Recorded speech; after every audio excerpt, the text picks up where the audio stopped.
Welcome to Scoop, where you get the scoop on this week's news. My name is Jenna, and this is SmartHER News.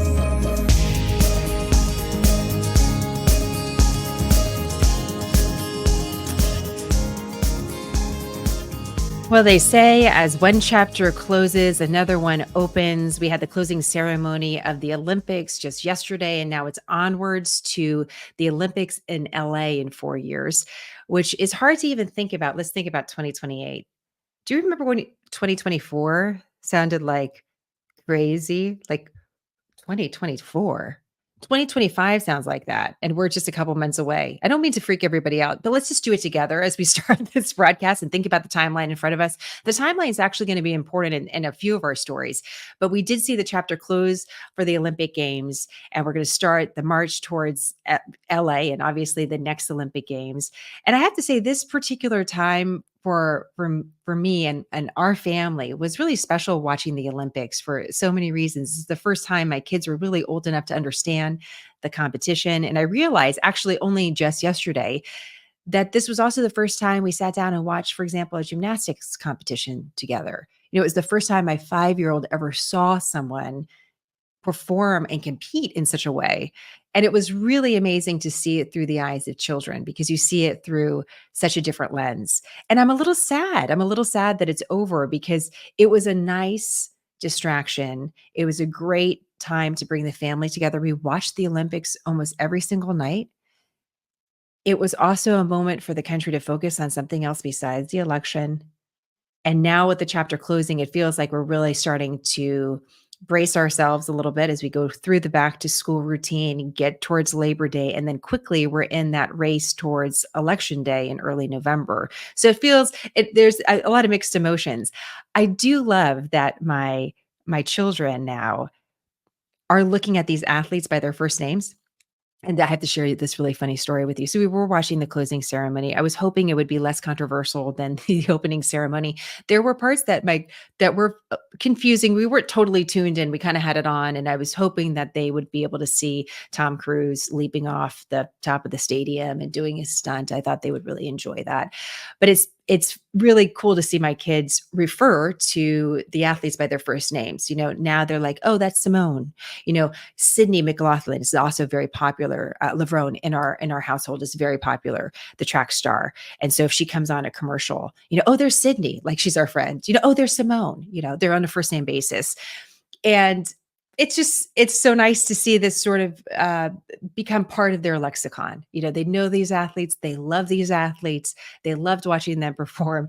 And as the closing ceremony is taking place, I say to my kids, I said, oh, well, we're watching for Tom Cruise. And my 9-year-old turns to me and goes, who's Tom Cruise? I was like, who's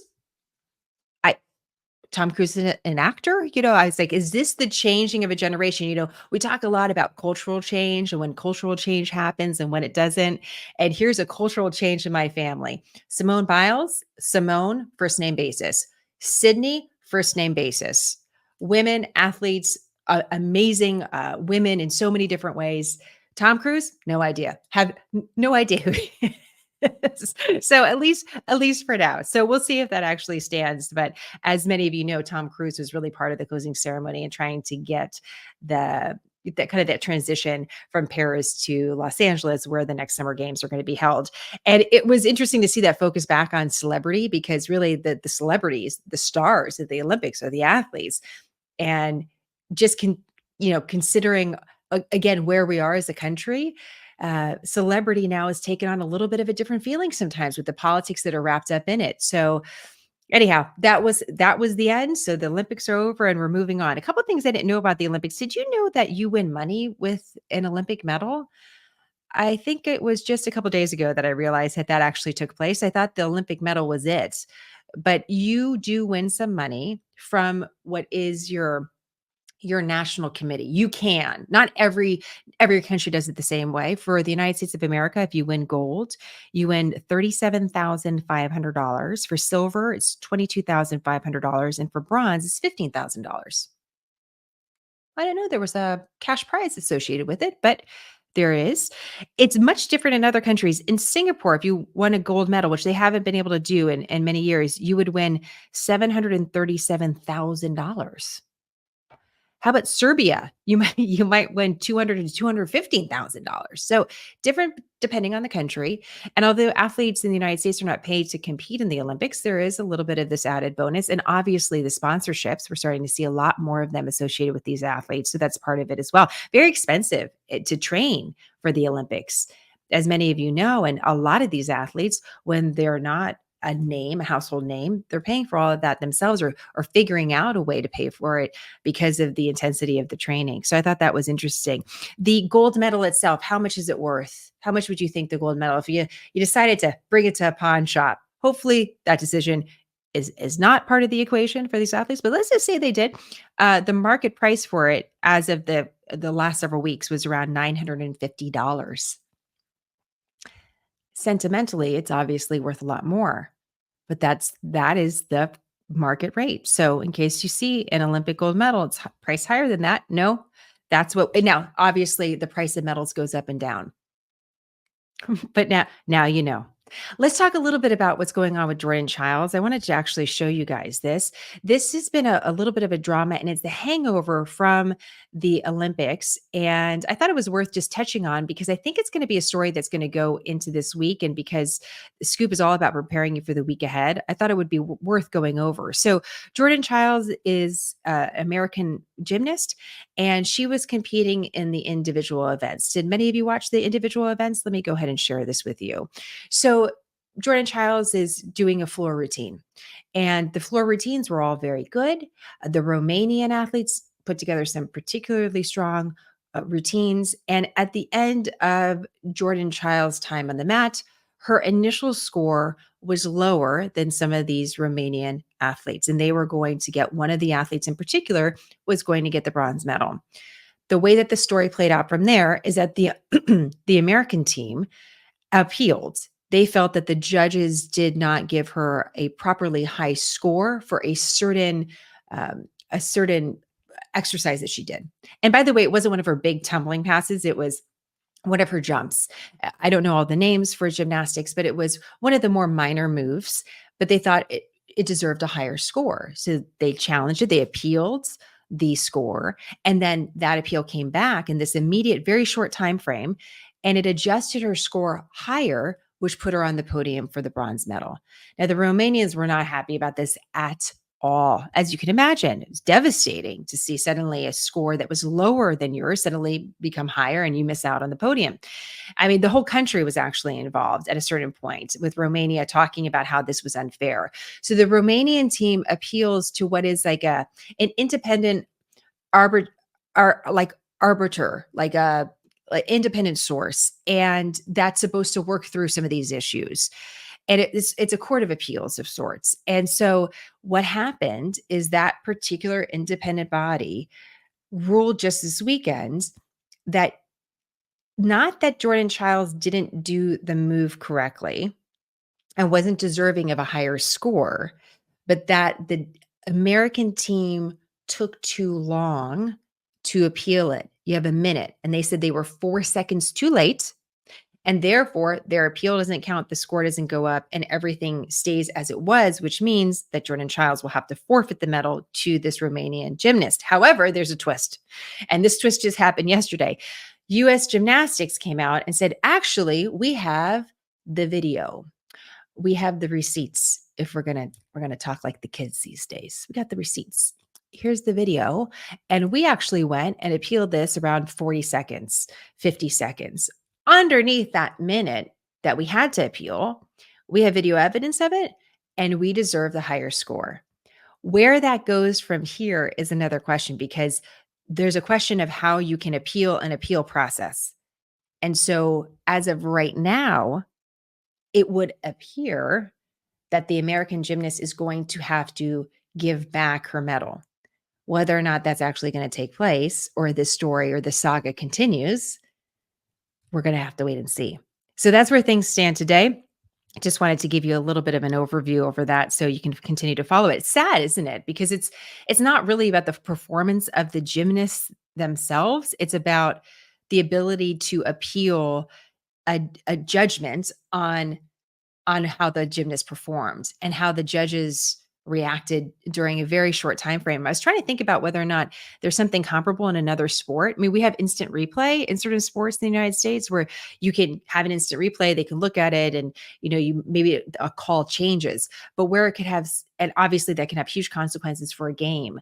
But in this particular way for individual sports like this, I don't really know if there's anything like it, if I've ever seen anything like it. And so one of the questions that's come up is whether or not these two athletes can just share. Can they just share? Can we call a truce? Can everyone get the bronze medal and just move on? Is that fair or is that not fair?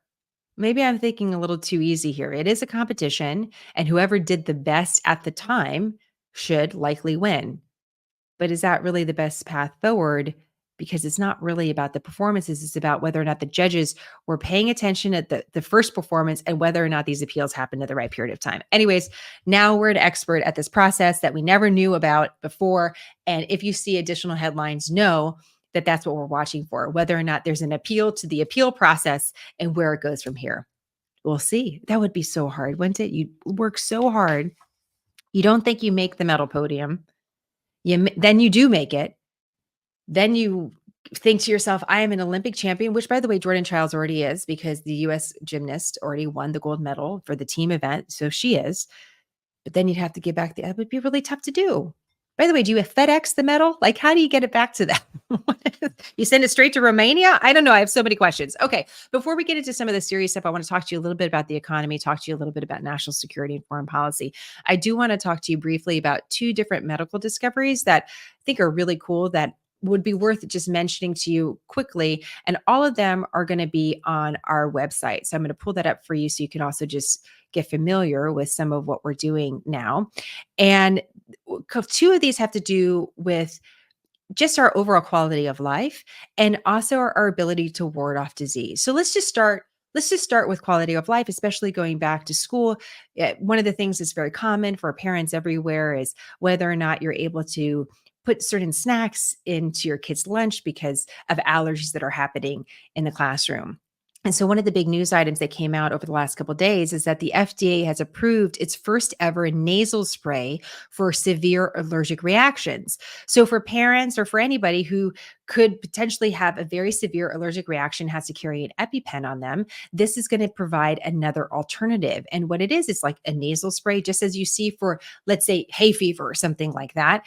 I'm going to read you the quote here from the drug maker that's behind it. We don't want fear. There's no needle. There's no pain with this product. It's basically like spraying saline into your nose.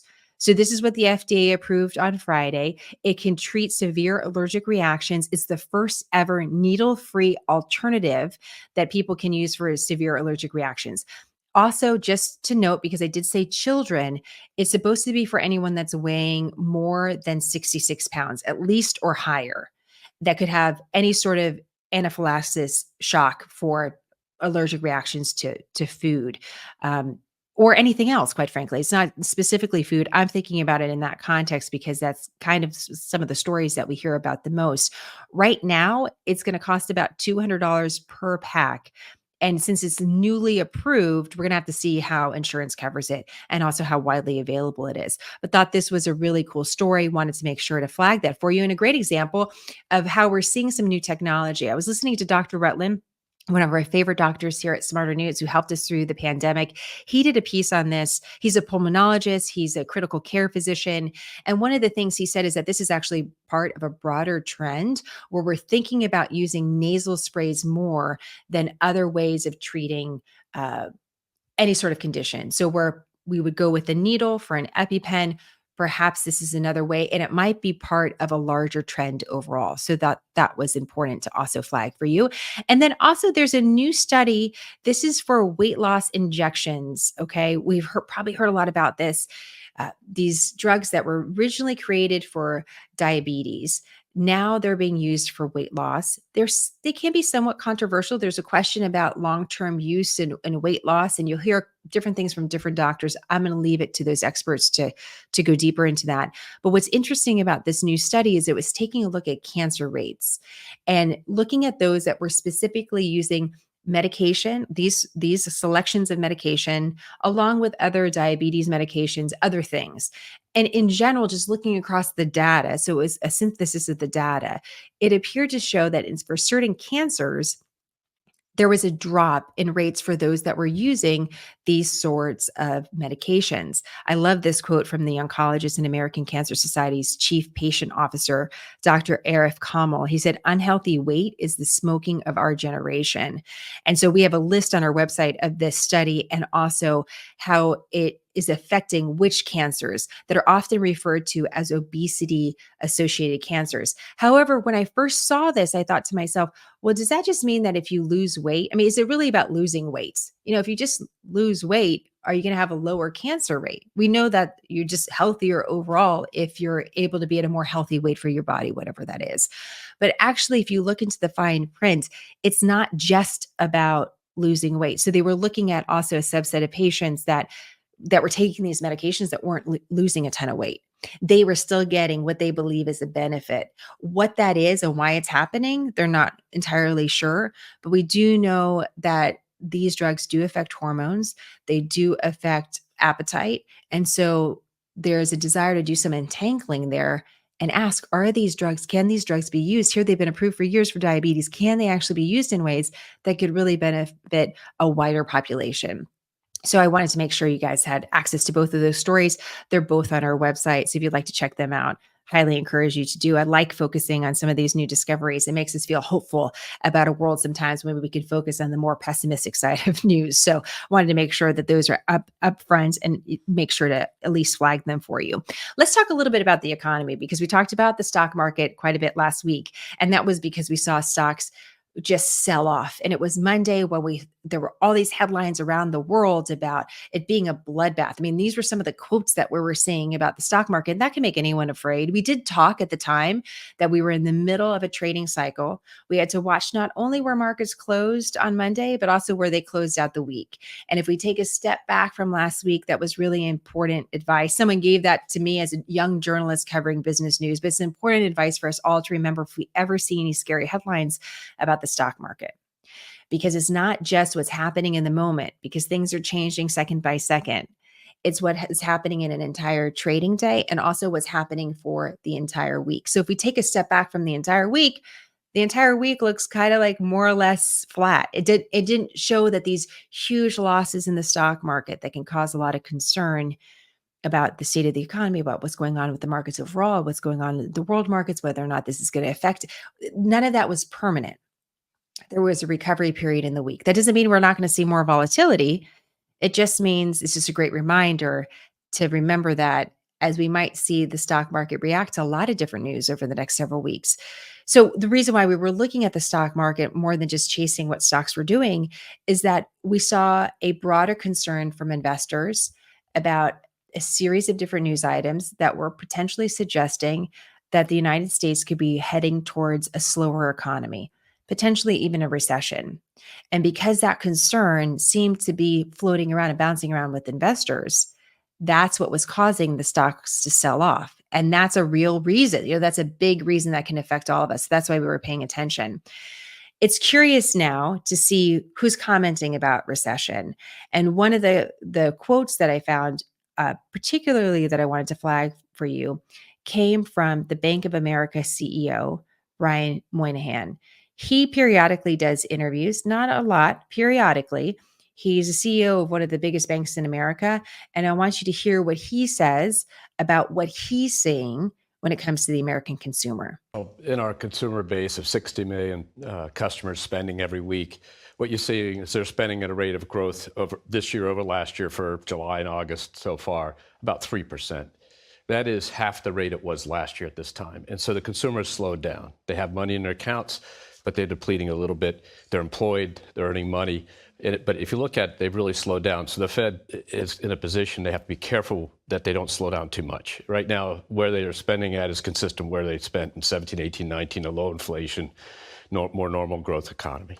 But our team is a great team at Bank of America Research, does not have any recession predicted anymore. Last year, this time it was a recession. This year, we talked about now there's no recession. And basically, they say we go to 2% growth to 1.5% growth over the next 6 quarters. It kind of bump along at that growth rate. So interesting. He said, we have a great team of researchers that was predicting a recession that never happened, but now they're not predicting any recession. So we have to take that with a grain of salt. Okay. But every big bank is going to have a huge group of researchers that's going to give advice to the bank about how to invest money and also about forecasting. And we are as well, the news media, going to look at the research documents from these banks to see if we're getting any insights about the economy. It is notable because Bank of America was one of the key banks that came out last year and said, listen, we're not so sure about this economy. Does it look like we're going to avoid a recession? Now they're saying something different, but investors are concerned. So which is it? We don't know. What actually qualifies as a recession typically is 2 3-month periods, back-to-back 3-month periods of negative growth. That's a typical definition. There's no this is the gold star definition of recession because it can look different. The recessions can sort of look different depending on what's the driver in the economy. But traditionally, that's what we're looking for. So that would be GDP, not in a positive zone, but in a negative zone for at least 6 months. And then we would say, by the way, because the data would be backwards looking, we wouldn't actually know about it at the time. It would be the data that we got in the rearview mirror that would say, look, we were actually in a recession all this time and we didn't realize it. So right now, GDP is not showing that, but that's what we're watching for. The Wall Street Journal had a very interesting piece about inflation, and I'm curious if you're seeing this too. They said, yes, the inflation rate is lower, and you're going to hear people talk about inflation rate being lower, especially in this political season. Yes, inflation is not as hot as it used to be. However, for the things that really matter to you, let's say your water bill or certain services related to your home, those items have not dropped in price. Those have continued to stay at inflated levels. So the average American family is not feeling a relief from inflation. Sure, airplane tickets could go down in price, but if you're not traveling, you're not getting that same benefit. If you're still going to the grocery store, you're still likely seeing some of these inflated prices. That's one thing actually Brian Moynihan talked about. He said, we're seeing people are still going as frequently to the store as they used to. They're just not buying as much. He says, we're getting the sense that they're looking at deals and discounts and being more strategic about it. And right now, this isn't a great time to look at consumers because it's summer. So they're going to eat out a little bit more. They're going to travel a little bit more. They're not going to, buckle down at this particular time. But we're noticing a slowing. They're not quite as active. And the reason why you matter is because the way that you shop and the money that you spend is responsible for about 2/3 of economic activity in the United States. The U.S. economy is the largest economy in the world. So what you do on a regular basis really matters, not only to the U.S. economy, but the global economy overall. So remember that when you're at Target and you're thinking, I'm just spending a couple things here and there, it's fine. Just those micro decisions have major impact. And it's really important to remember that. Okay, let's go overseas. And to do so, I want to actually just pull up a map so you can see it. We're talking a lot about the Middle East, and I always think a map is so helpful for us to look at together.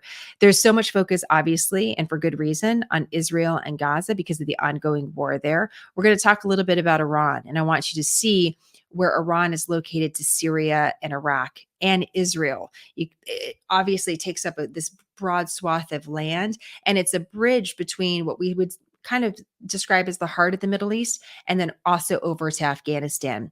This week, we're going to mark the 3rd anniversary of the Taliban taking over Afghanistan. The 3rd anniversary of that. And here we are again. We're still focused on the Middle East. We're still focused on a different war now, but some of the similar concerns.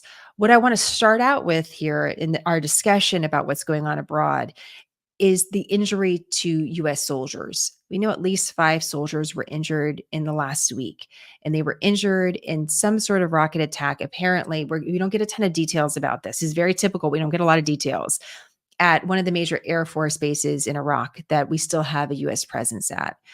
And we often don't know the extent of the injuries. We will know if someone is killed, but we don't know how severe the injuries are. We'll get kind of a generic statement from the military because these are highly sensitive events. These attacks are very reminiscent. The attacks in the last week, or ATAC, I should say, are reminiscent of the attacks that we saw late last year at about the same time and going into the new year, which were Iran backed attacks on U.S. positions in the Middle East. Obviously, Israel is one of our key allies in the Middle East, and our support for Israel was seen as our support against certain factions in the Middle East, including terrorist groups as well as Iran.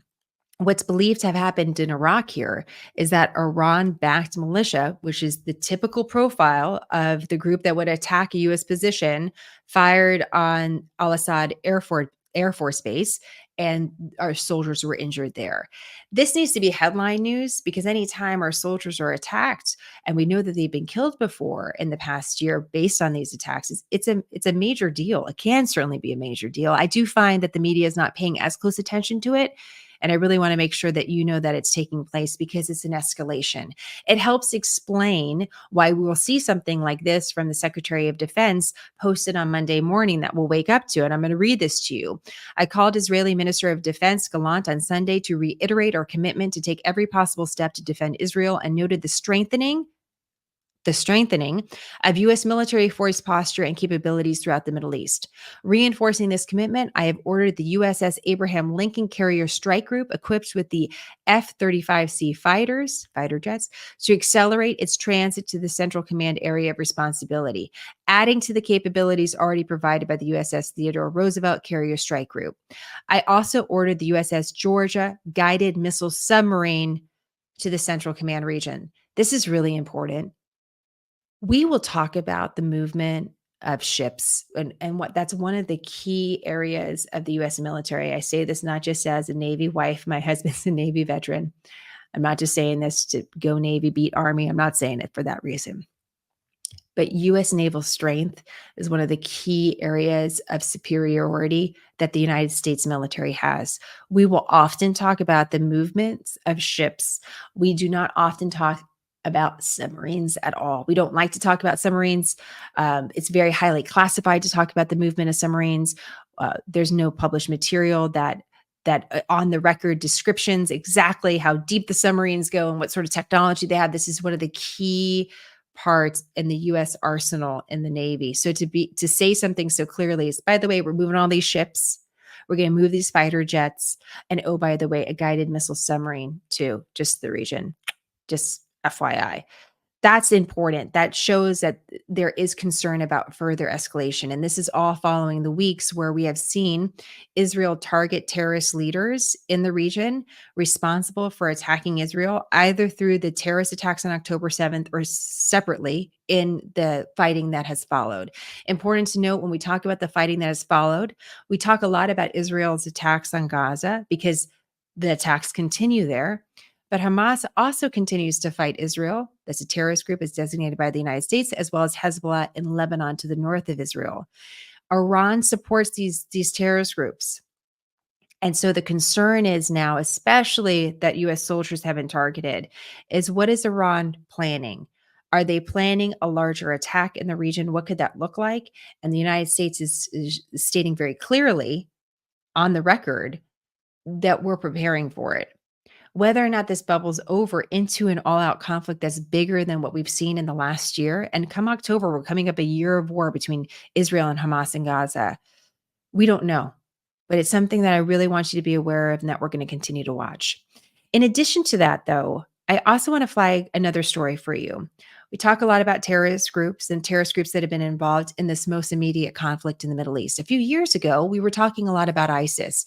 We talked about ISIS, the Islamic State, also designated terrorist group by the United States, and they were really operating in Iraq and Syria. ISIS doesn't have the same affiliation as Hezbollah and Hamas. Hezbollah and Hamas are linked to Iran. But ISIS is different. ISIS doesn't have that same link to Iran, or so we think at this time. I just want to be real careful about that. Or so we think. In fact, there's been some attacks attributed to ISIS in both Iran and also as far as Afghanistan and certainly in Iraq. So we're watching ISIS because they remain active in some small ways that we've seen over the last several years. But it's not been consistent. It hasn't been as consistent as it has previously. What came into the headlines over the last week was a few arrests that happened in Vienna, in Austria. And these arrests got a lot of attention because, according to law enforcement, these young people that were arrested were one, connected to ISIS in some capacity, allegedly, according to these charges, and that they were thinking about or they had plans to attack people in large, dense populated areas. And that included having an eye at the Taylor Swift concerts that were taking place or were planned to take place in Vienna that week. So the arrest happened right before the concerts were supposed to take place. The concerts were then canceled. And by the way, there's some questions about whether or not the Taylor Swift concerts that are scheduled back in London, where she's returning to perform, are also going to take place. Right now, they are. But there is a concern about security. This was the first time, all of these big events, whether it's the Olympics or Taylor Swift, we're talking about huge crowds, 70, 80, 90,000 people. And there's always that threat, that security threat. There's a big concern through the Olympics. We got through that without any notable plots that had been foiled. We don't know all the intelligence attached, but we did make it through that. Now there's a concern too about some of these larger events like the Taylor Swift concerts in light of these new arrests.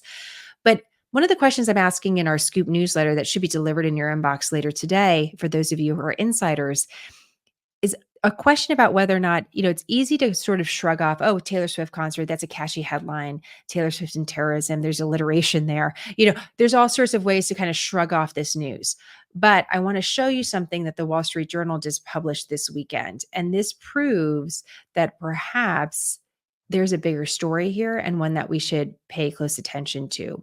The Wall Street Journal has some exclusive reporting, and I actually cross-referenced this with our Holly McKay, war correspondent and writer who spent a great deal of time in Syria talking to ISIS terrorists face to face. She's one of the few journalists that has been able to do that. And she has a great expertise on this subject. So if it makes sense, this continues to be a big story. I'll bring her back so you could speak to her directly about this. But what this article is detailing is basically a resurgence of the Islamic State. So we have those arrests that took place in Vienna, but is this part of a bigger story about how ISIS is figuring out how to reorganize and regain some strength? While everyone is focused on Iran and Israel, is this what's going on? You have tens of thousands of people in Syria that are in these refugee camps that are often people that have been associated with ISIS in some capacity. And although we're talking about them as refugee camps, and that's what they are, there's also this question about what's going to happen to all these people. We don't know how to vet them. Obviously, it's not a responsibility in the United States, but for Syria, which, by the way, is a state sponsor of terrorism, as designated by the U.S. State Department, one of four, North Korea, Iran, and Cuba are the other. There's a big question about what happens to these camps, and also whether or not these camps are now breeding grounds for the ideology to continue, because you're keeping all these people together in really terrible conditions where they're trying to survive and also have a sense of community with like-minded individuals. What you're seeing on your screen now is something very important and, again, exclusive to the Wall Street Journal. This is a coloring book that was found, printed, and handed out in these refugee camps. How does that take place? I don't know. I'm just going to read you this part from the Wall Street Journal piece. At the camp, children draw in coloring books with images of hand grenades, AK-47, rifles, and explosive vests. U.S. soldiers have obtained photos of Islamic State-themed children's birthday parties. The militants' black and white flag hung on the wall amid the balloons. And so this is something that you don't see every day. The security officials, again, quoting from the Wall Street Journal, say that as boys reach fighting age, Islamic State smuggles them out of the camp for military training in the desert. Sometimes I talk to you about keeping our eyes open and up and out. It's very easy to get focused on things here at home or the shiny news object that's causing all the debate. There's plenty of that out there. These are stories we don't want to lose track of, because these are the stories when we think about our kids and our next generation. What are the wars that they're going to be fighting? What are the conflicts and the safety concerns for them? there was talk, as there was talk during the Obama administration that Al Qaeda was decimated. There was talk during the Trump administration that ISIS was decimated. I want to be really careful with that sort of term because we know that these terrorist groups and their ideology still exists. And while everyone's, again, distracted on really important things, these are not unimportant things. The conflict between Israel and Hamas and Gaza is important. We also want to keep an eye here because this was a focus of the United States when it came to our national security as well. So wanted to make sure that you were able to see that. And this sort of leads us back to US and politics just briefly here. I'm going to end here. There was a question about whether or not we were going to see a debate between now our two presidential candidates, Vice President Kamala Harris and former President Trump. According to ABC News and both of the campaigns, a debate will take place on September 10th. And this has been agreed to. Apparently, anything can happen, but it's been a point of contention. And so right now, it looks like that's going to take place. I find that timing of that really important because it's going to happen right before the marking of September 11th, which happens every year.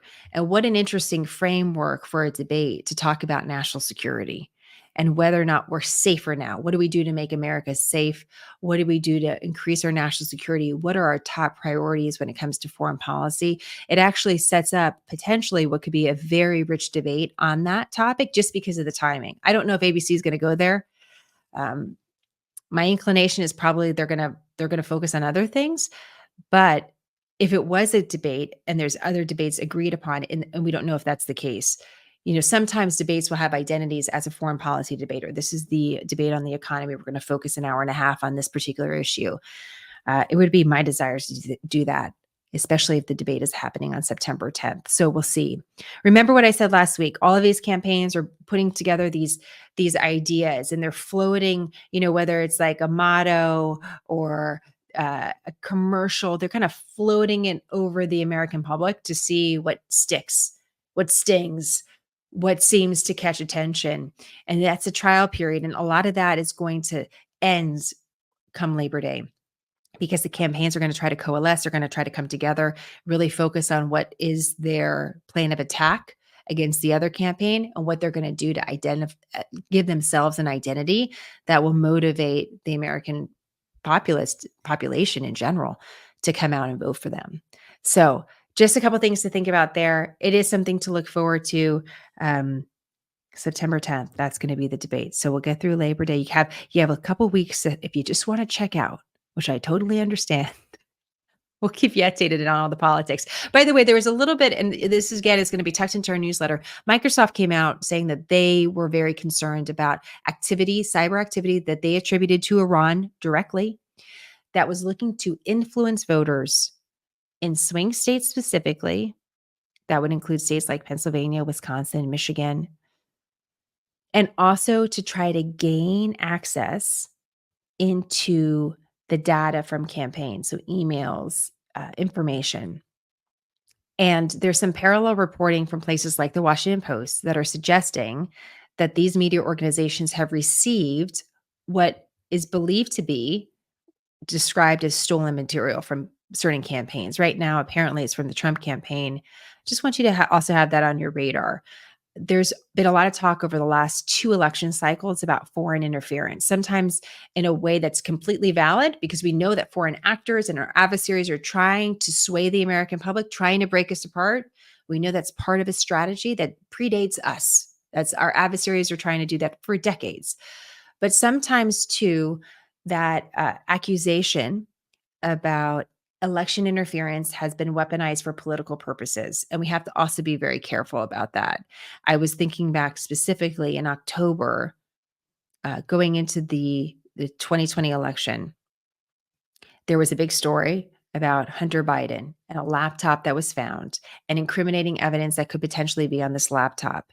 And major media outlets blocked this story that was broken by the New York Post because of allegations it was election interference. And it turns out that was not the case, that the laptop actually was Hunter Biden's laptop. And although some of the charges by his critics have not come to fruition, that the laptop didn't have some of the things so far that were accused of being part of it. That laptop actually was part of the case against Hunter Biden that led to his guilty verdict in his recent case when it came to federal firearm charges. So that's a situation that really scares me. It's not related to any political party, Republicans or Democrats.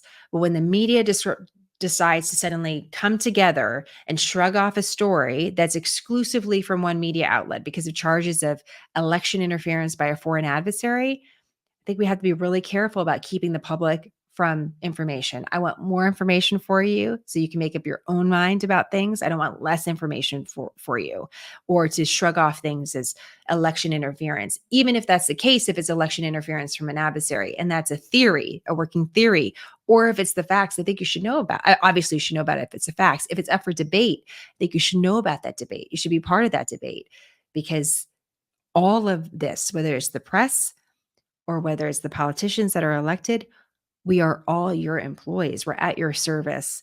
And so instead of keeping things from you, I want you to have more information, not less. So just that's a little bit of a reminder of what we saw last time around. We don't know if anything regarding that laptop would change the outcome of the elections. There's those that will argue that it will, or it would have, those that would argue that it doesn't. I'm going to leave that in the rear view for now. This is a warning about what you're going to see in the next several months. We have to be particularly savvy when it comes to media consumption. And we're going to be particularly sensitive to dismissing things as election interference. It's notable that Microsoft, the private company, made this announcement rather than an intel service or the U.S. government. And there are lawmakers who are asking for more investigation on that. It's just kind of a little bit of a warning as well. We do have to steady ourselves for the next couple of months. And I'm happy to share this time with you because I think we can help each other. And I look forward to helping navigate these times together, historic again, as they are going to be. So thank you so much for your time today. Thank you for getting the scoop with SmartHER News. Remember, we have all of these stories on our website where you can get quick, concise, nonpartisan information all the time at smarternews.com. And if you're curious about learning more about scoop.smarternews.com is where you can sign up, help support us as an insider. And for those of you who are joining us live that are already doing that, thank you so much. You have made such a huge difference for us. You are the fuel that's keeping us going. And we really, really appreciate how you have supported us and how you have told your friends and family about us during this time. So thank you. I look forward to our Mondays together. And until next time, thank you for your support of SmartHER News. Have a great day, you guys. I'll talk to you soon. Bye. Thank you for believing in quick, concise, nonpartisan SmartHER News. Every time you join us or share or save our content, you help us build a solution in news. And we are so grateful.